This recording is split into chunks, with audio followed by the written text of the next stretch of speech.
শুভেচ্ছা নেবেন বন্ধুরা। লক্ষ্মী স্টুডিওর ধারাবাহিক আয়োজনে আপনারা শুনছেন তারাশঙ্কর বন্দ্যোপাধ্যায়ের কালজয়ী উপন্যাস কবি। আজ থাকছে কবি উপন্যাসের সপ্তম অঙ্ক নিয়ে চতুর্থ পর্ব। পৃথিবীর কোন প্রান্ত থেকে আপনারা শুনছেন এবং আজকের পর্বের কোন অংশটুকু আপনার ভালো লেগেছে কমেন্ট বক্সে জানালে খুশি হব। শুরু করছি কবি উপন্যাসের চতুর্থ পর্ব।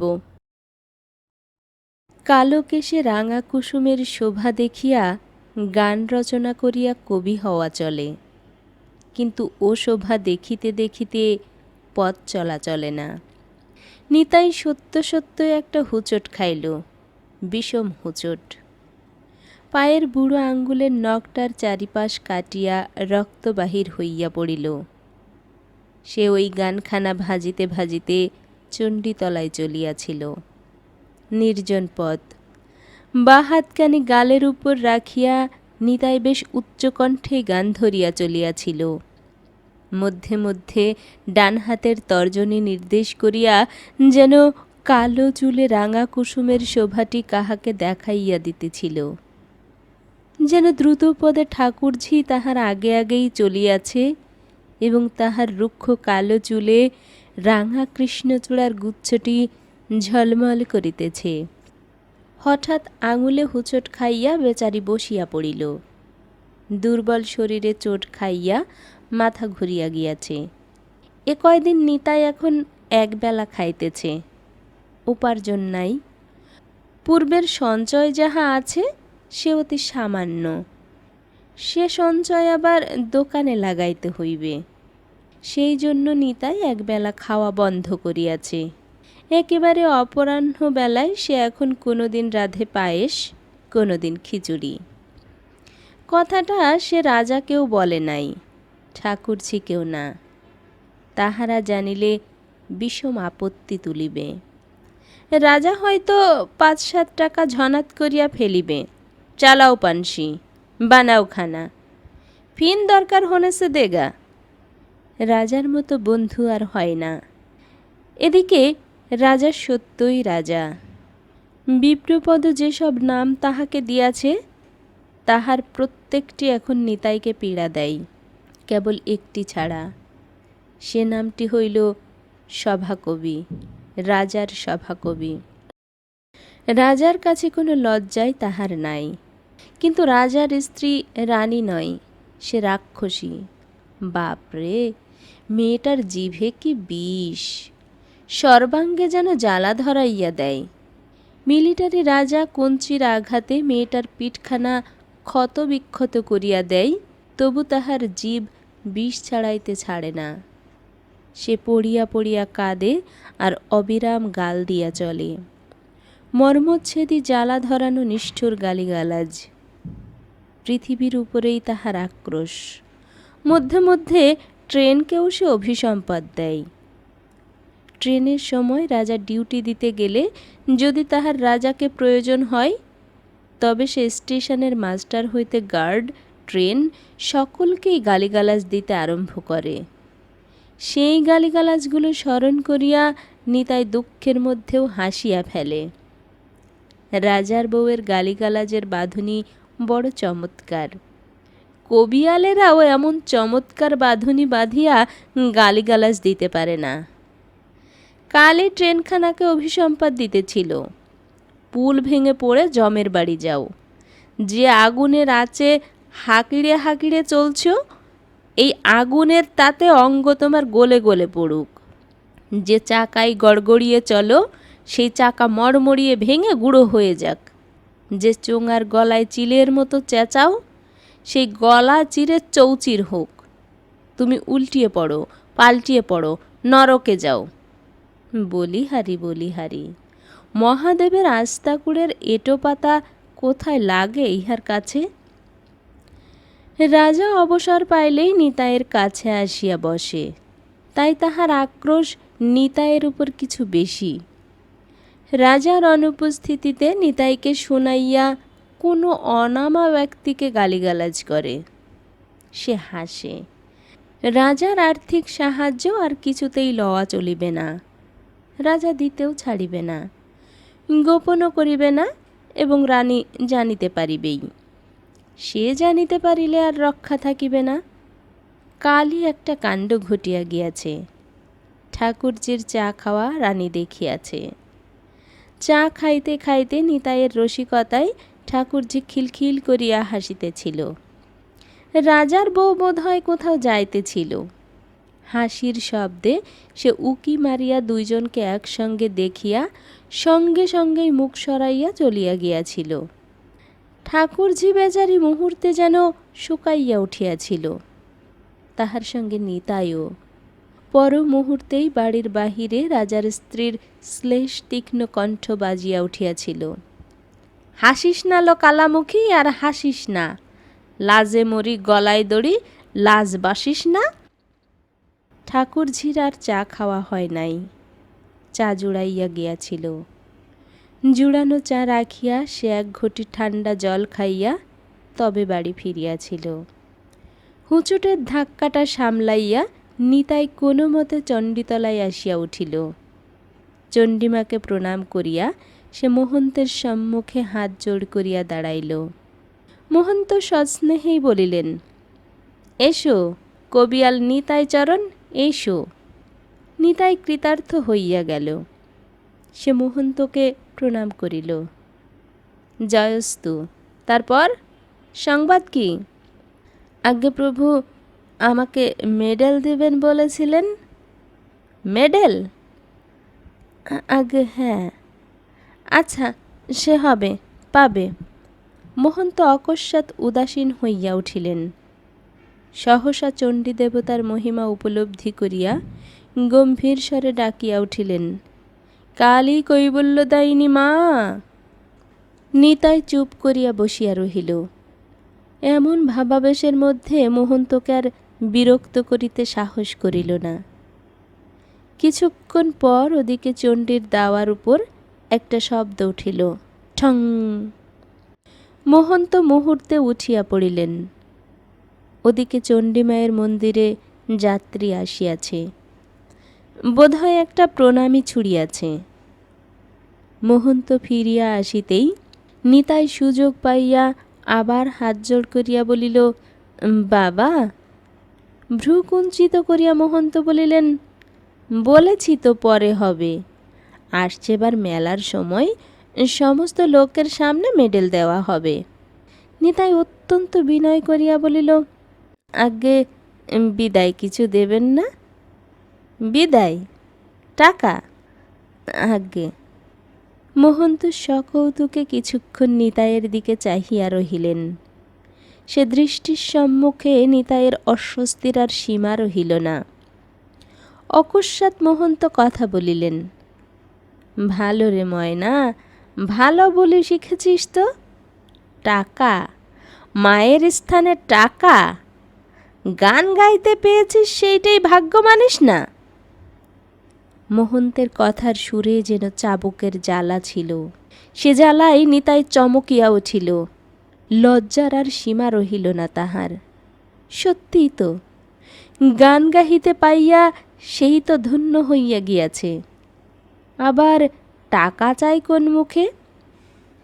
ইহার পর কোনো কথা না বলিয়া সে একরকম ছুটিয়া পলাইয়া আসিল।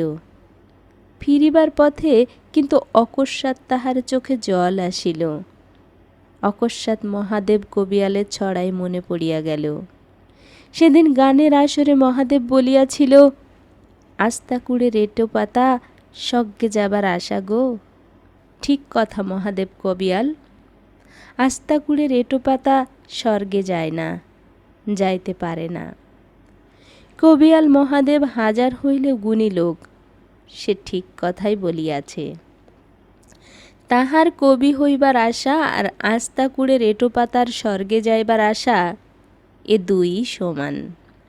আপন মনেই সে বেশ পরিস্ফুট কণ্ঠে যেন নিজেকে শুনাইয়া বলিয়া উঠিল, দূর, অর্থাৎ নিজের কবিয়ালত্বকেই দূর করিয়া দিতে চাইল, এবং সঙ্গে সঙ্গে ঠিক করিল আবার এই 12টার ট্রেন হইতেই সে মোট বহন আরম্ভ করিবে। বিপ্রপদ ঠাট্টা করিবে, তা করুক, কবিয়াল হইয়া তাহার কাজ নাই। সে মনকে বেশ খোলসা করিয়াই সকৌতুকে গান ধরিল, মহাদেবের সেই গানটি। আস্তাকুড়ের এঁটো পাতা, স্বর্গে যাবার আশা গো, ফরাত করে উঠল পাতা, স্বর্গে যাবার আশা গো। হাইরে কলি, কি বা বলি, গরুড় হবেন মশা গো। খানিকটা আসিয়াই তাহার কানে একটা শব্দ আসিয়া ঢুকিল। ট্রেন আসিতেছে না? হ্যাঁ, ট্রেনই তো। সঙ্গে সঙ্গে চলার গতি সে দ্রুততর করিল। রাজা এতক্ষণে স্টেশনে গিয়া হাজির হইয়াছে। সিগন্যাল ফেলিবে, ট্রেনের ঘণ্টা দিবে। ঠাকুরঝি বোধহয় তালাবদ্ধ ঘরের সম্মুখে হতভম্ব হইয়া দাঁড়াইয়া আছে। সে তো আজ কিছুতেই রাজার বাড়ি যাইবে না। কাল ছড়ার মধ্যে যে কুৎসিত ইঙ্গিত রাজার স্ত্রী করিয়াছে, সে ছুটিতে আরম্ভ করিল।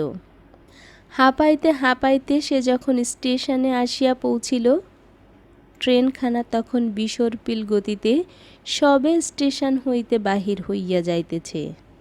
নিতাই হতাশ হইয়া একটা দীর্ঘ নিঃশ্বাস ফেলিয়া দাঁড়াইয়া গেল। রোজগার ফসকাইয়া গেল, ঠাকুরঝি চলিয়া গিয়াছে। হঠাৎ কানে আসিল কে তাহাকে ডাকিতেছে, নিতাই। স্টেশনের স্টলে দাঁড়াইয়া বণিক মাতুল তাহাকে দেখিয়া উৎসুক হইয়া ডাকিতেছে, নিতাই, নিতাই। বাতে আড়ষ্ট বিপ্রপদ বহু কষ্টে দেহ সমেত ঘাড়খানা ঘুরাইয়া হাসিতেছে। সেও ডাকিল, কপিবর, কপিবর। নিতাই অত্যন্ত বিরক্ত হইয়া উঠিল। একটা কঠিন উত্তর দিবার জন্যই সে স্টেশনে আসিয়া উপস্থিত হইল। বণিক মাতুল কিন্তু বেশ খানিকটা খুশির সুরেই বলিল, না, সত্যিকারের গুণিন বটে আমাদের নিতাই। ওরে, তোর কাছে যে লোক পাঠিয়েছে মহাদেব কবিয়াল, বায়না আছে কোথায়? গাওনা করতে হবে। অপ্রত্যাশিত সংবাদে নিতাই হতবাক হইয়া গেল। মহাদেব কবিয়াল তাহার কাছে লোক পাঠাইয়াছে, বায়না আছে। অকস্মাৎ তাহার সে বিস্ময় বিমূঢ়তা কাটিল রাজনের চিৎকারে। উচ্ছ্বসিত আনন্দে রাজন প্রায় গগনস্পর্শী চিৎকার করিয়া ডাকিতেছে, ওস্তাদ, ওস্তাদ। রাজনের সঙ্গে একজন লোক, মহাদেবের দোয়ারের দলের একজন দোয়ার। এই মেলার আসরেই সে গান করিয়া গিয়াছে। নিতাই তাহাকে চিনিল। বায়না, ওস্তাদ, বায়না আহে। রাজা আবার উচ্ছ্বসিত হইয়া উঠিল। লোকটি নিতাইকে নমস্কার করিয়া বলিল, ভালো আছেন? এতক্ষণে নিতাই প্রতি নমস্কার করিয়া মৃদুস্বরে বলিল, আগে হাঁ। আপনাদের কুশল? ওস্তাদ ভালো আছেন? আগে হ্যাঁ। তিনিই পাঠালেন আপনার কাছে। একটা বায়না ধরেছেন ওস্তাদ, আপনাকে দলে দোয়ার কি করতে হবে। মহাদেব কবিয়ালের শরীর ভালো নাই, গলা বসেছে, আপনার ভালো গলা। ওস্তাদ আপনাকে দিয়ে গাওয়াবে, আপনি নিজেও গাইবেন, এই আর কি। রাজা বলিল, জরুর জরুর, আলবত আলবত জায়গা। চলিয়ে তো বাসা মে, বাতচিত হোগা, চা খাইগা। নিতাই রাজার কথাকেই অনুসরণ করিল। আজ তাহার সব গোলমাল হইয়া যাইতেছে। মহাদেব কবিয়াল তাহার কাছে লোক পাঠাইয়াছে, বায়না আছে। সেও বলিল, হ্যাঁ হ্যাঁ, নিশ্চয় যাব, নিশ্চয়ই। আসুন, বাসায় চা খেতে খেতে কথা হবে। বাসার দুয়ারে আসিয়া নিতাই আশ্চর্য হইয়া গেল। একটি ঝোপের আড়ালে, কৃষ্ণচূড়া গাছটির ছায়াতলে ও কে বসিয়া? ঠাকুরঝি। উৎসুক উচ্ছ্বাসিত দৃষ্টিতে ফিরিয়া চাহিয়াই ঠাকুরঝি লজ্জায় যেন কেমন হইয়া গেল। কিন্তু পর মুহূর্তেই সে আত্মসম্বরণ করিয়া বেশ ধীরভাবেই বলিল, কোথা গিয়েছিলে বাপু? আমি দুধ নিয়ে বসে আছি সেই থেকে। নিতাই বলিল, কাল একটুকু সকাল করে দুধ এনো বাপু, কাল 12টায় আমি কবি গাইতে যাব, তার আগেই যেন। রাজা কথাটা সংক্ষিপ্ত করিয়া দিল। हाँ हाँ ठीक आएगी, घड़ी के काटा के माफिक आती हैं हमारे ठाकुर जी। আজ রাজাও ঠাকুরঝির উপর খুশি হইয়া উঠিয়াছে। ঠাকুরঝির মুখখানিও সেই খুশির প্রতীচ্ছটাই মুহূর্তে উদ্ভাসিত হইয়া উঠিল। ঠাকুরঝি যেন কাজল দিঘির জল, ছটা ছড়াইয়া পড়িলে সঙ্গে সঙ্গে ঝিকমিক করিয়া ওঠে, আবার মেঘ উঠিলে আধার হয়, কে যেন কালি গুলাইয়া দেয়। ঠাকুরঝি সেই খুশির ছটা মাখা মুখে নিতাইয়ের মুখের দিকে চাহিল। তুমি কবি গান গাইতে যাবে কবিয়াল, বায়না এসেছে? কথাটি ঠাকুরঝিও শুনিয়াছে।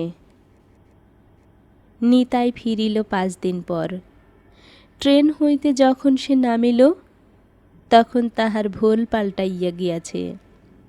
তাহার পায়ে সাদা ক্যাম্বিসের একজোড়া নতুন জুতা, ময়লা কাপড় জামার উপর ধবধবে সাদা নতুন একখানি উড়নি চাদর, মুখে মৃদুমন্দ হাসি, কিন্তু বিনয়ে অত্যন্ত মোলায়েম।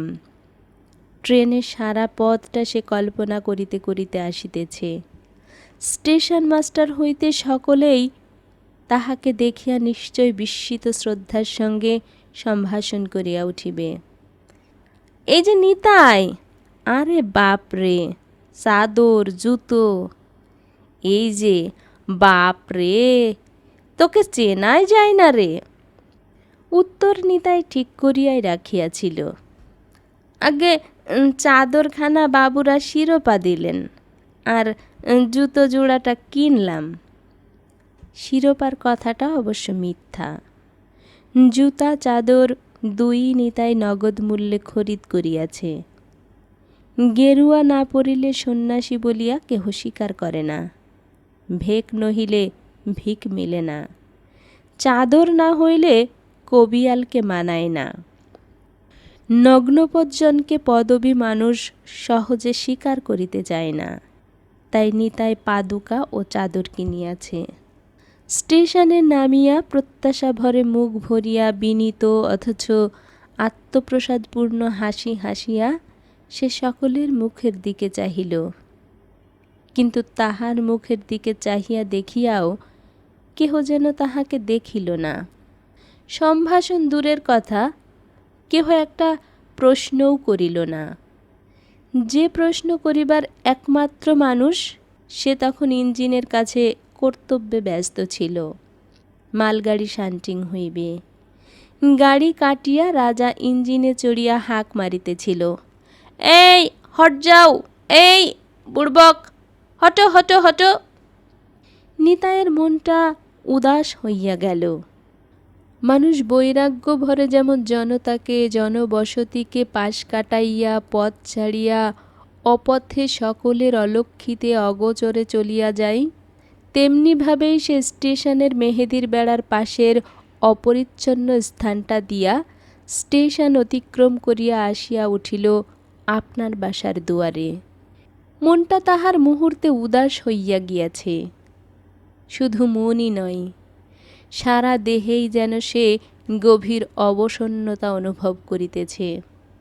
হঠাৎ কানে ঢুকিল গুনগুন সুর, কালো যদি মন্দ তবে কেশ পাকিলে কান্দ কেনে। গুনগুন করিয়া অতি মৃদুস্বরে কে গান গাহিতেছে? ওই ঝোপটার আড়ালে, কৃষ্ণচূড়া গাছটির তলায়। মুহূর্তে ভাটার নদীতে যেন সাড়াসাড়ির বান ডাকিয়া গেল। ঠাকুরঝি, তাহারই বাধা গান গাহিতেছে ঠাকুরঝি। রবারসোল ক্যাম্বিসের জুতা পায়ে নিঃশব্দে নিতাই আসিয়া তাহার পিছনে দাঁড়াইল এবং অনুরূপ মৃদুস্বরে গাহিল, কালো কেশে রাঙা কুসুম হেরেছ কি নয়নে।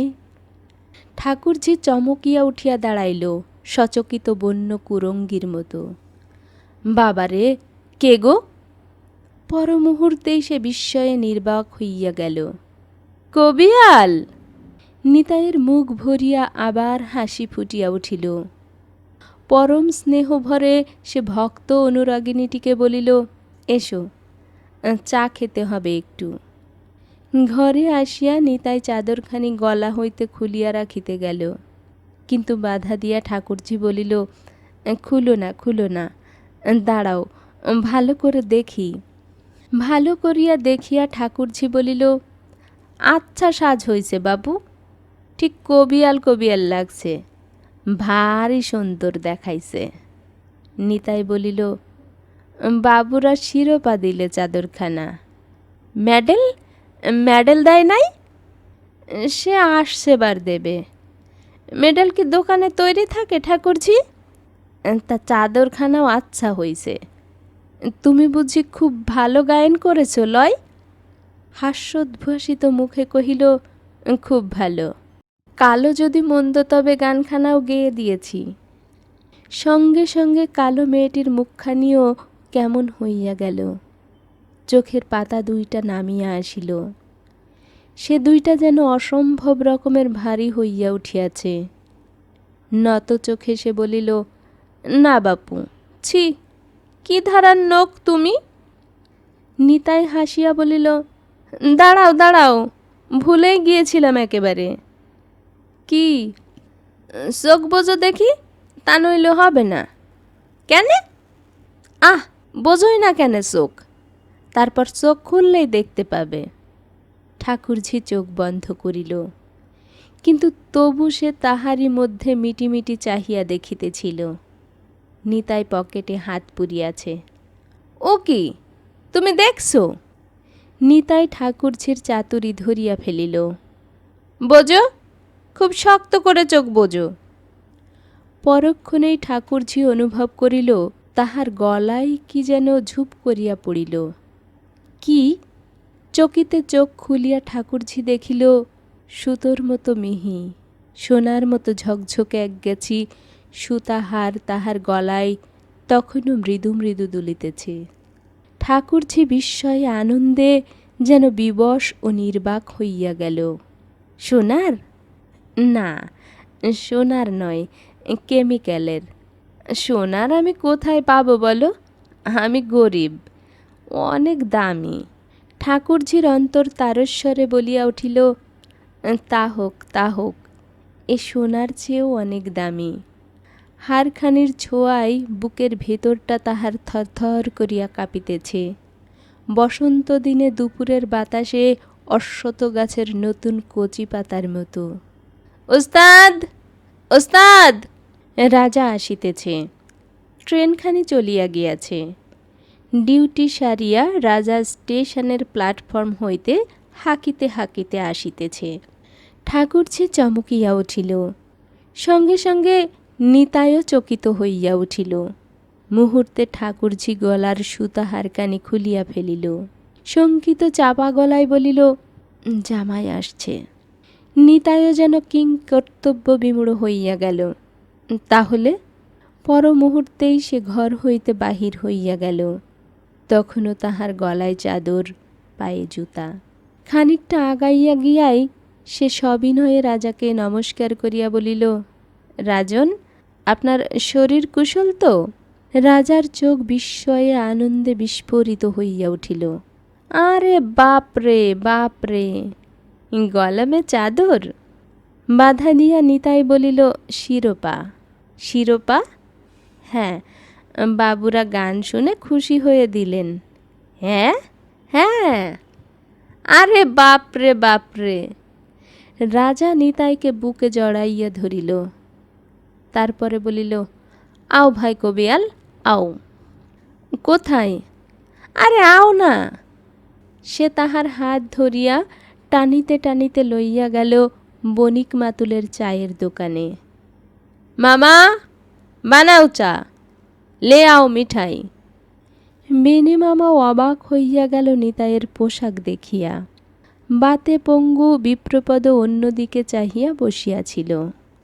আড়ষ্ট দেহখানাকে টানিয়া সে ফিরিয়া চাহিয়া নিতাইকে দেখিল। তাহারও চোখে রাজ্যের বিস্ময় জমিয়া উঠিয়াছে। নিতাই সবিনয়ে বিপ্রপদের পদধূলি লইয়া আজ কতদিন পরে সুপ করিয়া টানিয়া লইল। তারপরে সবিনয়ে হাসিয়া বলিল, চাদরখানা বাবুরা শিরোপা দিলেন প্রভু। বেনে মামা বলিল, আমাদিগে কিন্তু সন্দেশ খাওয়াতে হবে নিতাই। নিশ্চয়ই, খাও না মাতুল, সন্দেশ তো তোমার দোকানেই, দাম দেব। নেহি, হাম দেঙ্গে দাম, বানাও ঠোঙা। কাঠের একটা প্যাকিং বাক্স টানিয়া রাজা চাপিয়া বসিল। নিতাইয়ের হাত ধরিয়া টানিয়া পাশের জায়গায় বসাইয়া দিয়া বলিল, ব্যাট যাও। এতক্ষণে বিপ্রপদ কথা কহিল।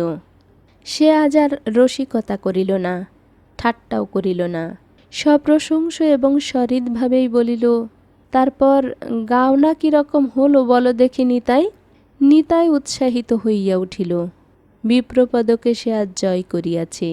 ইহার অপেক্ষা বড় কিছু সে কল্পনা বা কামনা করিতে পারে না। সে আবার একবার বিপ্রপদর পদধূলি লইয়া জোড়হাত করিয়া বলিল, আজ্ঞে প্রভু, গাওনা আপনার চরম, দুদিকেই দুই বাঘা কবিয়াল। এ বলে আমাকে দেখ, ও বলে আমাকে দেখ। একদিকে সৃষ্টিধর, অন্যদিকে মহাদেব, লোকে লকারণ্যে, আর মেলাও তেমনি। বেনে মামা ঠোঙায় মিষ্টি ভরিয়া হাতে হাতে দিয়া বলিল, খেতে খেতে গল্প হোক। খেতে খেতে সকলকে ঠোঙা দিয়া সে নিতাইয়ের ঠোঙাটি অগ্রসর করিয়া ধরিল। কিন্তু নিতাইয়ের অবসর নাই। কথার সঙ্গে তাহার হাত দুইটিও নানা ভঙ্গিতে নড়িতেছে। বিপ্রপদও এতক্ষণে ধীরে ধীরে সহজ হইয়া উঠিয়াছে। সে চট করিয়া বেনে মামার হাত হইতে ঠোঙাটি লইয়া ধমক দিয়া উঠিল, ভাগ বেটা বেরসিক কাহাকা, কবিরা সন্দেশ খায় কোন কালে? কবিরা চাঁদের আলো খায়, ফুলের মধু খায়, কোকিলের গান খায়। তারপর নিতাইকে সম্বোধন করিয়া বলিল, হ্যাঁ হ্যাঁ, তারপর নিতাইচরণ, একদিকে সৃষ্টিধর, অন্যদিকে মহাদেব, লোকে লোকারণ্যে। তারপর বলিয়া সে দুই হাতে ঠোঙা ধরিয়া মিষ্টি খাইতে আরম্ভ করিল। নিতাইয়ের উৎসাহ কিন্তু উহাতে দমিত হইল না।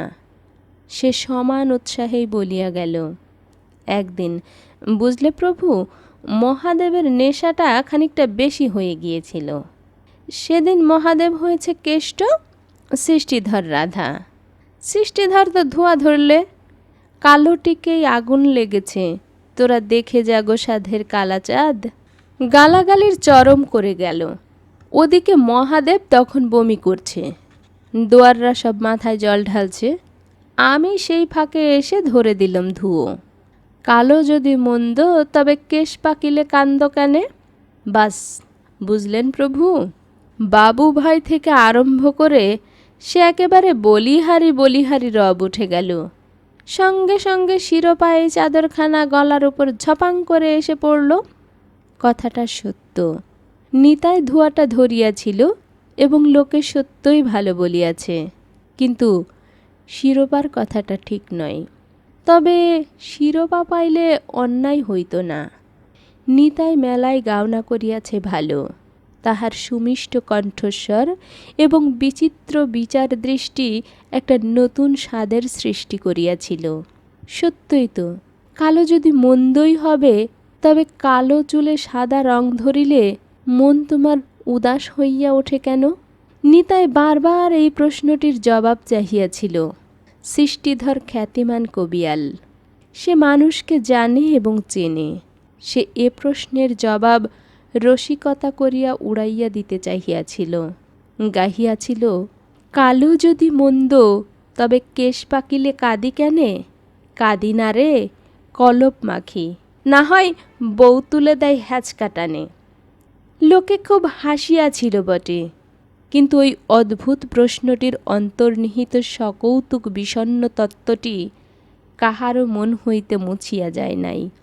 পালা শেষের পর বহুজন পরস্পরের মুখের কাছে হাত নাড়িয়া গাহিয়া প্রশ্ন করিয়াছে, কালো যদি মন্দ, তবে কেশ পাকিলে কান্দ কেনে? পরের দিন আসরে নিতাইকে মহাদেব ইচ্ছা করিয়াই সৃষ্টিধরের মুখের কাছে আগাইয়া দিয়াছিল। সেদিন সৃষ্টিধর দ্রোণ, মহাদেব একলব্য। আগের দিন প্রচুর বমি করিয়া মহাদেবের শরীরও ভালো ছিল না, গলাটাও বসিয়া গিয়াছিল। এবং সৃষ্টিধরের কাছে হারের ভয়ও ছিল। তাই সম্বন্ধ পাতাইবার পর মহাদেব উঠিয়া আসর বন্দনা করিয়া বলিয়াছিল, আমার চুল পেকেছে, দাঁত ভেঙেছে, বয়স আমার অনেক হলো। ব্যাধের বেটা একলব্য, বয়স তাহার বছর 16। আমাকে কি মানাই তাই? তাই হে দ্রোণ মোর বক্তব্য, একলব্যের বাবা আমি, নিতাই হলো একলব্য। বলি, মানাবে ভালো হে? উহার উত্তরে সৃষ্টিধর উঠিয়া প্রথমেই কপালে চাপড় মারিয়া গাহিয়াছিল, টাকা কড়ি চাই নে কো মা, তোর দণ্ড সাজা ফিরিয়ে নে। হাই মহিষের কইলে বাসুরবদের হুকুম ফিরিয়ে নে। নিজে বদলি মহিষাসুরে, সানাটাকে দিলি ছেড়ে। আমায় বলিস বদ্যে তারে, এ আজ্ঞে মা ফিরিয়ে নে।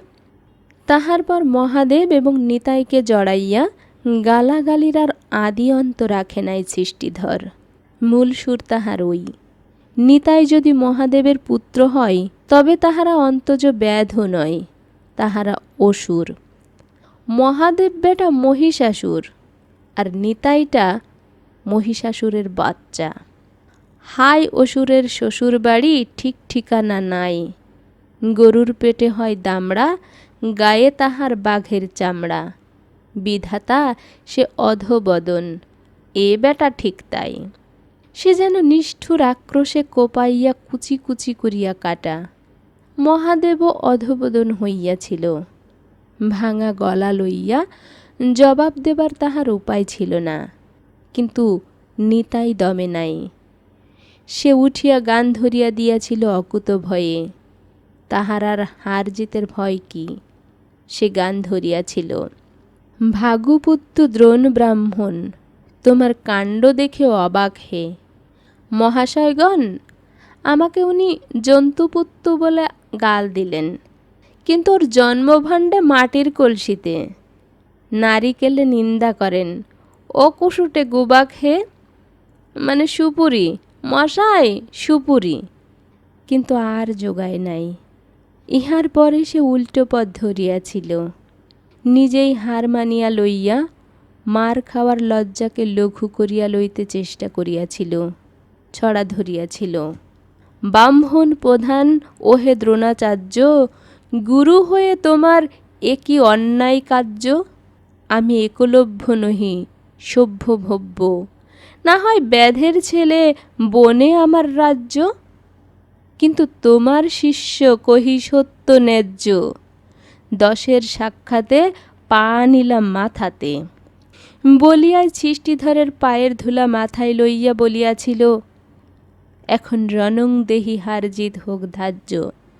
এবং একেবারে শেষ পালাতে হারিয়া নাস্তানাবুদ হইয়া সে হাত জোড় করিয়া বলিয়াছিল, প্রভুগণ শুনুন নিবেদন, আমি হেরেছি, হেরেছি, সত্য এ বচন।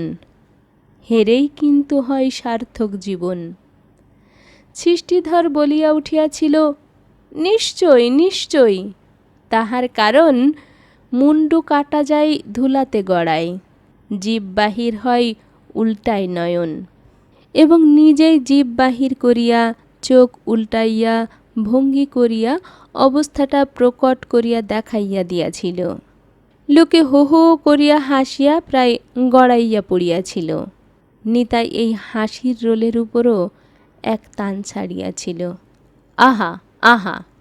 তাহার সুস্বরের সেই সুর বিস্তার মুহূর্তে সকলের উপর ছড়াইয়া পড়িয়া তাহাদের কৌতুক উচ্ছ্বাসকে স্তব্ধ করিয়া দিয়াছিল। বর্ষার জল হাওয়ার মাতামাতির উপর ছড়াইয়া পড়া গুরুগম্ভীর জলভরা মেঘের ডাকের মতো বলিলে অন্যায় বলা হইবে না। কারণ নিতাইয়ের গলাখানি তেমনই বটে। এবং গান ধরিয়া দিয়াছিল, খাঁটি গান। আপনার মনে অনেক সময় সে গান বাঁধে, গায়, তাহারই একখানি গান। আহা, ভালোবেসে এই বুঝেছি, সুখের সার সে চোখের জল রে। তুমি হাসো আমি কাঁদি, বাঁশি বাজুক কদম তলে রে। আমি নিব সব কলঙ্ক, তুমি হবে আমার রাজা।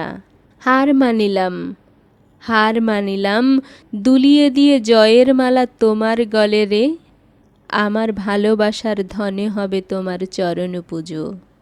তোমার বুকের আগুন যেন আমার বুকে পিদিম জ্বালে রে। উহাতেই আসরময় বাহবা পড়িয়া গিয়াছিল। সৃষ্টিধর বলিয়াছিল, তোর এমন গলা নিতাই, তুই যাত্রার দলে টলে যাস না কেন? কবিগান করে আর কি করবি? নিতাই আবার তাহার পায়ের ধুলা মাথায় লইয়া বলিয়াছিল, সে তো পরের বাধা গান গাইতে হবে ওস্তাদ। সবিস্ময়ে সৃষ্টিধর প্রশ্ন করিয়াছিল, এ তোর গান? আজ্ঞে হ্যাঁ ওস্তাদ। সৃষ্টিধর কিছুক্ষণ চুপ করিয়া বসিয়াছিল। তাহার পর বলিয়াছিল, হবে, তোর হবে, কিন্তু কিন্তু কি ওস্তাদ? কবিয়ালিও ঠিক তোর পথ নয়, বুঝলি? কিন্তু তুই ছাড়িস না, ভগবান তোকে মূলধন দিয়েছেন, খোয়াস না, বুঝলি? ইহার পর নিতাইয়ের সে রাত্রে কি উত্তেজনা! সারা রাত্রি জাগিয়া স্বপ্ন দেখিয়াছিল, কত স্বপ্ন! পরের দিন মেলায় বাহির হইয়া নিজেই চাদর জুতো কিনিয়া সাজিয়া গুজিয়া আয়নায় বারবার নিজেকে দেখিয়া মনে মনে অনেক গল্প ফাঁদিয়া বাড়ি ফিরিয়াছিল। বাবুরা শিরোপা দিয়েছেন। সুখ্যাতির অজস্র সম্ভার সে তো দেখবারই নয়, তবে শিরোপায় তাহার প্রমাণ। দেখো, তোমরা দেখো। শিরোপার গল্প শেষ করিয়া চা খাইতে খাইতে নিতাইয়ের মনে হইল ঠাকুরঝির কথা। সে কি এখনো ঘরের মধ্যে বসিয়া আছে? নিতাই তাড়াতাড়ি চায়ের কাপ হাতেই উঠিয়া আসিয়া প্ল্যাটফর্মের লাইনের উপর দাঁড়াইল। সমান্তরাল শানিত দীপ্তির লাইন দুটি দূরে একটি বাঁকের মুখে যেন মিলিয়া এক হইয়া গিয়াছে। কই, সেখানে তো স্বর্ণবিন্দু শীর্ষ জ্বলন্ত কাশফুলের মতো তাহাকে দেখা যায় না। তবে সে কি এখনো ঘরে বসিয়া আছে? দোকানে বসিয়া রাজা হাঁকিতেছিল, ওস্তাদ, ওস্তাদ! হ্যাঁ, আসছি আসছি, বাড়ি থেকে আসছি একবার। নিতাই দ্রুতপদে আসিয়া বাড়িতে ঢুকিল। হ্যাঁ, এখনো সে বসিয়া আছে। নিতাইকে দেখিবা মাত্র সে উঠিয়া পড়িল। কোনো কথা না বলিয়া সে পাশ কাটাইয়া চলিয়া যাইতে উদ্যত হইল। নিতাই তাহার হাত ধরিয়া বলিল, রাগ করেছ? মেয়েটি মুহূর্তে কাঁদিয়া ফেলিল। কি করব বলো? ওরা কি ধরে ছাড়তে চায়? না, আমি বসে রইলুম আর তুমি গেলা ওদের সঙ্গে গল্প করতে। তোমার হাতে ধরছি। ঠাকুরঝি এবার হাসিয়া ফেলিল। বসো, একটুকুন চা খাও, তোমার লেগে নতুন কাপ এনেছি, এই দেখো। সে পকেট হইতে একটি নতুন স্টিলের মগ বাহির করিল। ভুলে গিয়েছিলুম এতক্ষণে। নিতাই হাসিল। না, বেলা বলিয়াই বেলার দিকে চাহিয়া সে শিহরিয়া উঠিল। মাগো! সঙ্গে সঙ্গে দ্রুতপদে পথ চলিতে আরম্ভ করিল। সমস্ত পথটাই সে ভাবিতেছিল, এই বিলম্বের জন্য কি বলিবে। চলিতে চলিতে হঠাৎ মনে পড়িয়া গেল হারের কথা। সে খুঁট খুলিয়া হারখানি বাহির করিল, গলায় পড়িল। সঙ্গে সঙ্গে সব আশঙ্কার কথা ভুলিয়া গেল। পথে একটি ছোট্ট নদী, স্বচ্ছ অগভীর জলস্রোতে তাহার কম্পিত প্রতিবিম্বের গলায় সোনার হার ঝিকমিক করিতেছে। মেয়েটি সেই প্রতিবিম্বের দিকে চাহিয়া স্থির হইয়া দাঁড়াইয়া গেল। ধীরে ধীরে চঞ্চল জল স্থির হইল। এইবার একবার সে হার পরা আপনাকে বেশ করিয়া দেখিয়া লইল। তারপর হারখানি খুলিয়া খুঁটে বাঁধিয়া নদী পার হইয়া গ্রামে প্রবেশ করিল। কি বলিবে এখনও সে স্থির করিতে পারে নাই। তবে তিরস্কার সহ্য করিতে সে আপনাকে প্রস্তুত করিয়াছে। নিতাই এখনও দাঁড়াইয়া আছে কৃষ্ণচূড়া গাছটির তলায়। ফাল্গুনের দ্বীপ্রহরের দিকচক্রবাল ধুলার আস্তরণে ধূসর হইয়া উঠিয়াছে। বাতাস উতলা হইয়াছে। সেই উতলা বাতাস ধুলা উড়াইয়া লইয়া বহিয়া যাই, যেন দূরের নদীর প্রবাহের মতো। নিতাইয়ের মন এখনো চঞ্চল। সে এখনো সেই ঝাপসা আস্তরণের মধ্যে যেন একটি স্বর্ণবিন্দু শীর্ষ কাশফুল দেখিতে পাইতেছে। সে স্থির দৃষ্টিতে দিগন্তের দিকে চাহিয়া গুনগুন করিয়া গান ভাজিতেছিল। হঠাৎ তাহার মনে মনে একটা বিচিত্র কথার মালা গাঁথিয়া উঠিল। নিজেরই একসময় মনে প্রশ্ন জাগিল, কেন সে এমন করিয়া পথের ধারে দাঁড়াইয়া থাকে? ওই মেয়েটি তাহার কে? মনই বলিল, কে আবার? মনের মানুষ। মনের মানুষের জন্যই সে পথের ধারে দাঁড়াইয়া থাকে। সাধ হয় এই পথের ধারেই ঘর বাঁধিয়া বাস করে, পথের দিকে চাহিয়া দাঁড়াইয়া থাকে। হঠাৎ এক সময় তাহার আশার নিশানা ঝিকমিক করিয়া ওঠে। সেই কথাগুলি সাজাইয়া গোছাইয়া সুর তরঙ্গের দোলায় আপন মনেই গুনগুন ধ্বনি তুলিয়া দুলিতে লাগিল। ও আমার মনের মানুষ গো, তোমার লাগি পথের ধারে বাঁধিলাম ঘর। ছটায় ছটায় ঝিকিমিকি তোমার নিশানা, আমায় হেথা টানে নিরন্তর। তাহাই সে করিবে। পথের ধারে ঘর বাঁধিয়া অহরহ দাওয়ায় বসিয়া পথের পানে চাহিয়া থাকিবে। ঘর হইতে ঠাকুরঝি বাহির হইলেই তাহার মাথার ঘটিতে রোদের ছটা লাগিয়া ঝিলিক উঠিবে। সে ঘটিতে ওঠা ছটার ঝিলিক আসিয়া তাহার চোখে লাগিবে। গান বাঁধিয়া সে সুর ভাজিতে লাগিল, ও আমার মনের মানুষ গো। এই ছিল আজকের আয়োজন। এতক্ষণ সাথে থাকার জন্য ধন্যবাদ।